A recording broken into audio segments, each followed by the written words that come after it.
안녕하세요. 정보의 신입니다. 저희 채널에서는 약 7개월 전인 작년 11월 명륜 진사갈비의 사모펀드 매각 이슈와 함께 명륜 진사갈비의 운영 본사 주식회사 명륜당이 석연찮은 대부업을 진행 중이라는 부분도 말씀드린 적이 있습니다.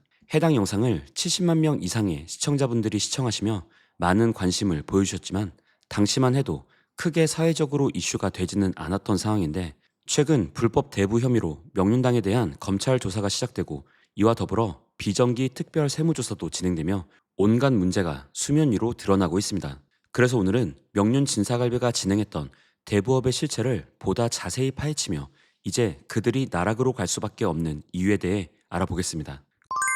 국내 프랜차이즈 중에 시중은행과 연계해 창업 예정자들이 은행권 대출을 받을 수 있도록 제휴를 맺는 경우는 아주 흔하게 있습니다. 또한 시중은행에서 취급하는 프랜차이즈 론을 이용해 부족한 창업 자금을 대출받을 수도 있죠. 하지만 아예 본사가 가맹점에 직접 돈을 빌려주며 대부업을 운영해 돈을 버는 경우는 흔치 않은데요. 명륜 진사갈비는 2017년 브랜드 런칭 후 단기간에 기하급수적인 성장을 해왔습니다. 불과 3년 만에 500호점 이상 매장을 내며 대형 고기 뷔페로는 이례적으로 많은 점포수까지 확장했죠. 하지만 이 과정에서 불법 고리 대금업으로 이익을 거둬온 것이 사실로 확인된 것인데 제가 지난 콘텐츠에서 주식회사 명륜당의 공동대표를 맡고 있는 부부가 약 90% 지분을 소유하고 있는 주식회사 펜플에 2020년부터 2023년까지 792억 원을 무담보, 무보증으로 대여해 준 정황과 펜플은 명륜당으로부터 가져온 차입금 이상인 약 800억 원을 신생 대부업체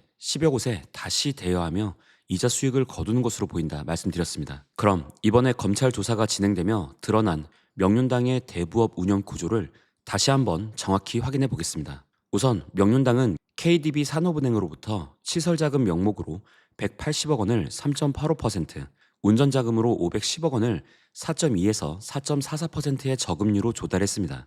그리고 이를 활용해 특수관계사인 펜플에 792억 원가량을 장기 대여해 주었고 이어서 펜플은 특수관계사에 속한 JS엔젤 네트워크 대부 등 12개 대부업체에 총 822억 원을 다시 대여해 주었으며 그리고 이들 대부업체는 명륜 진사갈비 예비 가맹점주들에게 약 10% 중반대의 고금리로 대출해서 점주들이 매장을 오픈하도록 한 겁니다. 이 구조에서 대부업체에게 돈을 뿌린 펜플은 앞서 말씀드렸듯 명륜당의 대표이사 소유의 특수관계사인데요. 그럼 펜플이라는 회사는 원래 뭘 하는 회사인가 보면 재밌게도 육류가공업으로 등록된 회사입니다.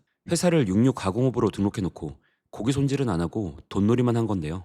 이런 가운데 펜플이 돈을 뿌린 12개 대부업체도 사실상 명륜당 소유로 보이는 상황에서 명륜당 본사의 소재지인 송파구청은 이들 대부업체의 대주주가 모두 명륜당과 동일 인물인 것으로 확인했다고 밝혔고 이에 따라 실질적으로 명륜당이 해당 대부업체들을 지배하고 있는 것으로 판단하고 있습니다. 실제 명륜당의 2024년 감사보고서를 보면 지난해 말 기준 벤처엔젤 네트워크스 대부, SM엔젤 네트워크스 대부, JS엔젤 네트워크스 대부 등 총 13개의 대부업체가 특수관계사로 등록되어 있습니다. 이렇게 현재 명륜당과 펜플의 미등록 대부업 운영 여부에 대한 정황과 사실관계가 드러나자 금융당국의 허가도 받지 않은 불법 대부업이 운영된 것에 대한 수사가 시작되며 검찰로 넘어간 것인데 문제는 불법적인 사업구조뿐만이 아닙니다. 현행 대부업법 제6조와 제7조에 따르면 대부업자는 계약 체결 전 상대방의 소득, 재산, 부채 상황을 파악해 변제 능력을 초과하는 대부 계약을 체결해서는 안 되며 계약 체결 시 관련 서류를 갖추고 충분한 서류를 제공해야 한다고 명시하고 있습니다. 하지만 명륜당 관련 대부업체들은 가맹점주 및 예비 가맹점주들에게 대출을 제공하며 이 같은 절차를 무시한 채 계약을 진행한 것으로 파악되었는데요. 그럼 명륜당은 왜 이렇게 무리한 돈놀이를 시작했을까요? 궁금증을 풀어보기 위해 우선 주식회사 명륜당의 지분 구조를 한번 확인해 보겠습니다. 주식회사 명륜당의 주주 구성을 보면 7명으로 소수인데요. 명륜당은 현재 공동 대표이사가 각각 지분의 35%와 10%를 보유 중이고요. 이 외에는 특수관계인 5명이 각각 지분의 11%씩을 나눠 가지고 있습니다. 외부 투자기관 등의 주주가 없으니 어떤 의사결정을 할 때 대표이사를 비롯한 소수의 주주의 동의만 있으면 사업 진행이 가능했었겠죠. 그리고 이미 전국에 매장이 포화되어 더 이상 신규 출점 진행이 어려울 정도로 성장한 명륜 진사갈비에 매장 오픈 수익과 물류 마진 등이 감소하자 새로운 수익원을 창출하고 싶었을 겁니다. 실제 명륜당의 재무 현황 자료를 확인해 보면 작년 2024년에 매출은 2,420억, 영업이익은 215억 원을 기록하며 전년 대비 40% 이상 감소했습니다. 그리고 이런 상황에서 재밌는 건 영업 외 수익이 66억 원에 달했다는 건데 이 중 43억 원이 이자 수익이었습니다. 이는 전년도의 27억 원보다 무려 50% 이상 급증한 건데요. 상세 내용을 확인해 보니 펜플에서 이자 수익으로 9억 원 정도를 받았고 펜플을 통해 자금이 유통된 대부업체들을 통해서는 약 28억 정도의 이자 수익이 발생했습니다. 그리고 지금 보시듯이 10개가 넘는 대부업체를 통해 보통 한 업체당 2억 7천만 원 정도의 연간 이자 수익이 나오도록 아주 잘 분배해 놨는데요. 외식 사업을 하는 가맹 본사가 가맹점 매출의 로열티 또는 유통마진을 취하는 모델을 가져가는 정상적인 수익 외에 조달금리의 4배 이상을 뻥튀기 해서 예대차 마진을 꽁으로 얻었으니 사채업체라는 비난을 피하긴 어려워 보입니다. 게다가 명륜당은 명륜 진사갈비로 대부업에서 재미를 보자 이어 런칭한 샤브 올데이에도 똑같은 구조를 적용해 왔습니다. 작년에 런칭한 샤브 올데이도 현재 1년여 만에 전국 150개 매장을 오픈했는데 이런 매장 확장 과정에서 불법 대부업이 존재했다는 사실은 꽤 충격적입니다. 이전 샤브 올데이 분석 영상에서도 말씀드렸듯이 무한 리필의 특성상 50% 이상의 원가율에 많은 직원이 필요한 매장 운영 구조로 인해 인건비 또한 20% 이상이 지출되어 점주는 장사가 잘 되어 월 2억 원 정도의 매출을 기록해도 비용들을 다 떼고 나면 약 7% 정도의 수익을 가져간다고 말씀드렸는데 이건 그나마 본인의 자금을 투자해서 매장을 운영했을 때의 이야기인 것이고 100평 이상 매장으로 창업할 경우 총 비용이 10억 원이 넘어가는 창업 비용의 상당 부분을 만약 이번에 문제가 된 대부업체를 통해 본사로부터 조달했다면 10% 중반의 고금리의 이자로만 대출 금액에 따라 연간 수천만 원에서 많게는 억대의 이자 금액이 나가게 되는데요. 이렇게 되면 본사에 돈을 갖고 나면 정말 남는 게 없는 구조여서 가맹점은 그냥 본사의 노예가 되어버리는 겁니다. 게다가 매장의 오픈빨 이후 매출이 줄어드는 구간으로 진입하면 상황은 더욱 심각해지는데요. 매장이 가장 고매출을 기록하는 구간을 오픈 이후 1년에서 2년까지로 보면 가맹점은 본사에 빌린 돈을 다 갚고 수익이 이제 좀 남을만 하면 매출이 떨어져 그동안 고생만 하고 본사만 좋은 일 시키는 것이고 지금처럼 여러 가지 논란으로 브랜드 인기 하락 시 아직 빚을 갚지 못한 점주들은 이자 부담을 견디지 못하고 파산할 가능성도 존재합니다. 실제 명륜진사갈비의 2024년 정보공개서는 아직 공개되지 않았지만 본사의 당기순이익이 169억 원으로 전년 대비 반토막이 난 것으로 보아 매출 원가율의 상승으로 가맹점들의 마진율도 급감했을 것으로 보이는데요.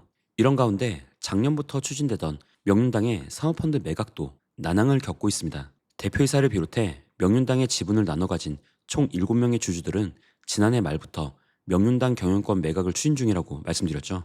인수를 검토 중인 포레스트 파트너스는 2016년 설립된 전문 투자사로 그동안 저가항공사 에어로케이 항공, 중국의 자율주행 스타트업인 오토엑스, 영화관 메가박스 등에 투자한 이력이 있는 회사입니다. 그리고 명륜당의 기업 가치는 작년에 매각 논의가 시작될 당시 1,900원 수준에 평가된 것으로 알려졌는데요. 하지만 지금처럼 언론의 집중 포화를 맞는 상황에서 명륜당의 사업 구조에도 변화가 불가피한 현재로서는 아무래도 인수가 부담될 수밖에 없을 겁니다. 그래서 현재 매각을 위한 자금 조달 과정에서 어려움을 겪으며 매각 진행 자체가 불투명한 상황으로 전개되고 있는데요. 상식적으로 이해하기 어려운 대부업 구조의 돈놀이로 본사가 가맹점주들로부터 수익을 거두는 건 심각한 도덕적 해이이며 국내 프랜차이즈 산업 신뢰의 근간을 흔들 수 있는 문제입니다. 그리고 이런 사태를 가만히 묵과한다면 명륜당과 같은 수익 모델을 시도하는 본사는 반드시 또 생겨날 수 있을 텐데요. 명륜 진사갈비의 본사 명륜당은 불법 대부 혐의로 이번 달인 2025년 6월 내에 검찰로 송치될 예정입니다. 또한 동시에 진행 중인 세무조사는 탈세 혐의 등이 포착됐을 시 진행하는 비정기 세무조사이고 특히 그동안 골프존과 BBQ 등을 특별 세무조사로 탈탈 털어오며 기업들의 저승사자로 불리는 국세청 조사 사국이 조사를 진행하기에 업계의 이목이 집중되고 있는데요. 이미 명륜당과 연관된 10개의 대부업체가 지난해 행정처분 사전 통지를 받고 과태료가 부과된 상황에서 이 중 2곳은 계약서 누락 등 서류 미비 혐의로 이미 영업정지 처분까지 받은 상황이니 본체인 명륜당도 처벌을 피하긴 어려울 것으로 보입니다. 불법 대부업으로 돈을 버는 프랜차이즈는 당연히 사라져야 하고 대한민국에 다시 나와서는 안 되는 수익 구조라고 생각됩니다. 이번에 강도 높은 조사를 통해 잘못된 부분에 대해 처벌받고 부당하게 얻은 수익에 대해서도 세무조사를 통해 상식적으로 처리되었으면 하는 바람이네요. 오늘 영상도 유익하셨다면 구독, 좋아요, 알림 설정, 댓글로 응원 부탁드리고요. 저는 다음 영상으로 다시 찾아뵙겠습니다. 오늘도 시청해주셔서 감사합니다.